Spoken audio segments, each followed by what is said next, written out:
Dream stories की दुनिया। मोहब्बत की कहानी। पुराने वक्तों की बात है। किसी गांव में एक आदमी रहता था जिसकी पंसार की दुकान थी। वो सामान बेचकर अपने घर का गुजारा करता था।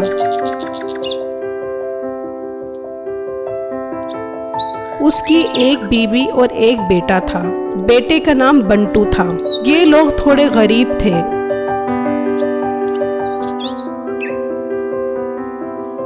उसी गांव में एक सेना ठाकुर रहता था और गांव में उसी का राज था। ठाकुर की एक बेटी थी जिसका नाम लैला था। लैला की उम्र 12 साल थी जबकि बंटू 14 साल का था। एक दिन लैला और बंटू बाग में झूले झूल रहे थे कि लैला बंटू से कहती है, बंटू मेरी सालगिरह आ रही है, तुम मुझे क्या गिफ्ट दोगे?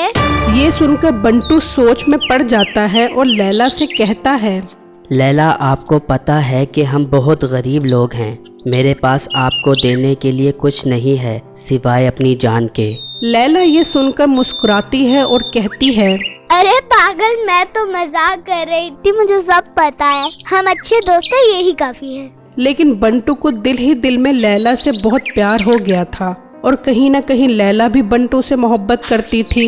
एक दिन बंटू के बाप ने कहा, बंटू बेटा, कल से तुम मेरे साथ काम पर आया करो। अब तुम बड़े हो रहे हो, इसलिए अब तुम्हें मेरा हाथ बटाना चाहिए काम में। ये सुनकर बंटू बोला, पर अब्बू, अगर मैं आपके साथ दुकान पर जाऊंगा तो फिर मैं स्कूल की पढ़ाई कैसे करूंगा? देखो बेटा, बेहतर होगा कि तुम इस पढ़ाई के भूत को अपने ऊपर से उतार दो और मेरे साथ काम में मेरा हाथ बटाओ। लैला, कल मेरे अब्बू ने मुझे कहा है कि तुम मेरे साथ काम पर चलो और ये पढ़ाई छोड़ दो। लैला, मैं पढ़ना चाहता हूँ और एक बड़ा इंसान बनना चाहता हूँ।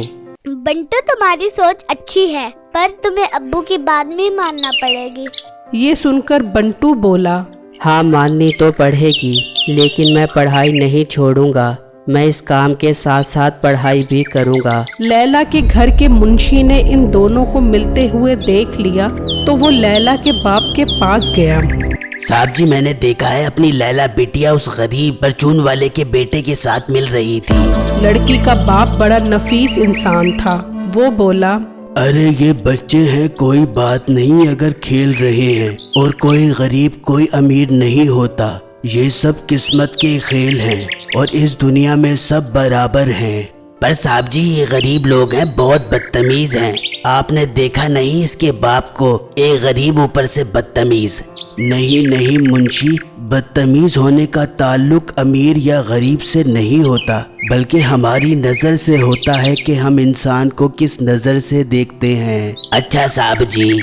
वहाँ बंटू ने फैसला कर लिया कि वो अब अपने अब्बू की दुकान पर जाएगा और अगले दिन से ही बंटू दुकान पर जाना शुरू हो गया।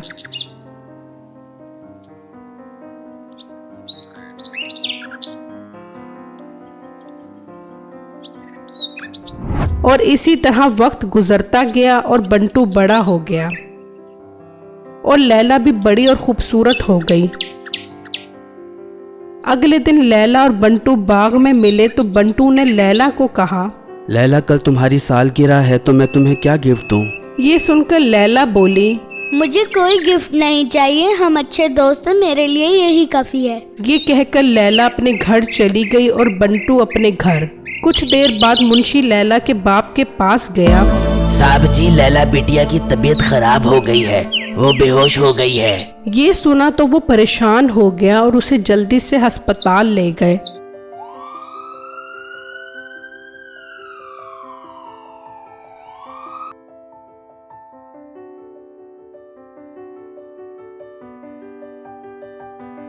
कुछ देर बाद बंटू भी वहाँ पहुँच गया। अंकल, लैला को क्या हुआ है? अचानक ये सब कैसे हो गया? बेटा, कुछ समझ नहीं आ रहा। कुछ देर पहले तो सब ठीक था, अचानक बेहोश हो गई। इतने में डॉक्टर उसके पास आता है। डॉक्टर साहब, क्या हुआ मेरी बच्ची को बताएं। देखें, आप सब हौसला करें। लड़की के दिल में सुराख है, उसका बचना मुश्किल है। बस आप सब दुआ ही करें, अल्लाह ही उसे बचाएगा। ये सुनकर बंटू बोला, डॉक्टर साहब, क्या मैं लैला के पास जा सकता हूँ? फिर बंटू लैला के पास जाता है तो लैला उससे पूछती है, बंटू मुझे क्या हो गया है, मैं मरना नहीं चाहती। हाँ लैला, तुम्हें कुछ नहीं होगा और आज तो तुम्हारी सालगिरह भी है। आज मैं तुम्हें एक बहुत अच्छा गिफ्ट देना चाहता हूँ। ये सुना तो लैला बेहोश हो गई और फिर 2 दिन बाद उसे होश आया तो उसने सबसे पहले बंटू का पूछा, बाबा बंटू कहाँ है?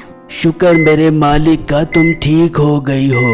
बंटू का पता नहीं वो कहाँ चला गया है। जिस दिन आपका ऑपरेशन था उस दिन वो ये खत दे गया था और कह रहा था कि ये सिर्फ लैला को ही देना, तो बेटा ये खत आप ले लो। ये सुना तो लैला बहुत परेशान हो गई कि इतने मुश्किल वक्त में वो मुझे छोड़कर चला गया था जिस वक्त मुझे उसकी जरूरत थी। और दिल ही दिल में सोचने लगी कि बंटू बहुत बेवफा निकला और वो सोचने लगी कि मैं अब इसका खत नहीं पढ़ूंगी। लेकिन फिर गुस्से में उसने खत ले लिया और पढ़ने लगी, जिस पर लिखा था, मोहब्बत की कहानी। मेरी प्यारी लैला, मैं तुम्हें किसी तकलीफ में नहीं देख सकता और मैंने तुमसे वादा भी किया हुआ था कि मैं आज तुम्हें तुम्हारी सालगिरह पर तोहफा दूंगा। तो लैला, मैं अपना दिल और अपनी जान तुम्हें देकर हमेशा के लिए इस दुनिया से जा रहा हूँ। मैं अब कभी वापस नहीं आऊँगा, लेकिन तुम्हारे सीने में हमेशा मेरा दिल धड़कता रहेगा। लैला, तुम्हें नई जिंदगी मुबारक हो। अल्लाह हाफिज। ये कहानी सुनने के बाद हमें पता लगता है कि दुनिया में अभी भी बहुत अच्छे लोग मौजूद हैं जो अपनी जान की कुर्बानी देकर दूसरों की जान बचा लेते हैं। मेरे इस वीडियो को लाइक और मेरे चैनल को सब्सक्राइब ज़रूर कीजिएगा और मुझे कमेंट बॉक्स में अपनी राय से ज़रूर आगाह कीजिएगा कि आपको मेरी स्टोरी कैसी लगी। शुक्रिया।